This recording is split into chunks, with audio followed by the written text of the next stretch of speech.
वालेकुम व्यूवर्स। आज की वीडियो में हम बात करेंगे हज़रत हूद अलैहिस्सलाम की कौम पर अज़ाब इलाही नाज़िल क्यों हुआ, इसकी वजह क्या थी और बहुत कुछ। लेकिन उससे पहले कर लीजिए वीडियो को लाइक और मेरे चैनल को सब्सक्राइब।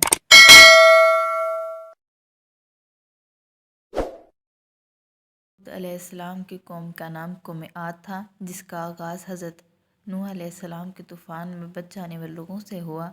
ये कौम समुद्र के किनारे रेत के टीलों वाले इलाके औकाफ में आबाद थी। अल्लाह ताला ने उन्हें बहुत लंबे चौड़े जिस्मों और माल दौलत से नवाजा हुआ था। उन्होंने अल्लाह ताला का शुक्र अदा करने के बजाय तकब्बुर किया, हमसे बड़ा कुव्वत वाला कौन होगा। कौम आद ने शिर्क करना भी शुरू कर दिया था। कौम आद महलात ऐसे तमीर करवाते थे जैसे उन्होंने सारी उम्र ही यहाँ रहना हो। इस कौम ने अपने हाथों से तराशी हुई बुतों की मूर्तियों को खुदा बना रखा था।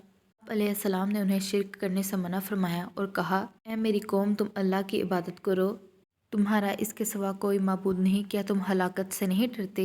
आप अलैहिस्सलाम ने यह भी फरमाया, मैं तुम तक अल्लाह ताला के पैगामात पहुँचाता हूँ और मैं तुम्हारा खैर ख्वाह और तुम्हारी भलाई चाहता हूँ।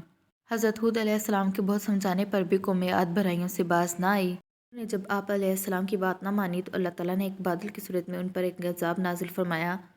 कौम बादल देखकर खुश होकर कहने लगी, अब तो बारिश आएगी। हज़रत हूद अलैहिस्सलाम ने फरमाया, ये अल्लाह ताला का अज़ाब है। लेकिन कौम तो खुशियाँ मनाती रही, यहाँ तक कि अल्लाह ताला के अज़ाब की सख्त आंधी आ गई जो मुसलसल 8 दिन और 7 रातों तक चलती रही। सारी काफिर कौम आंधी में हलाक हो गई। वो आंधी जहाँ से चलती, जिस चीज़ पर चलती, उसे रेजा रेजा कर देती। उस आंधी ने उन्हें इस तरह से उठाकर फेंक दिया जैसे खजूर के खोखले तने हों। उस कौम के तकब्बुर और कुफ्र पर दुनिया में अल्लाह ताला का अज़ाब नाजिल हुआ और आखिरत में भी उन्हें सज़ा मिलेगी।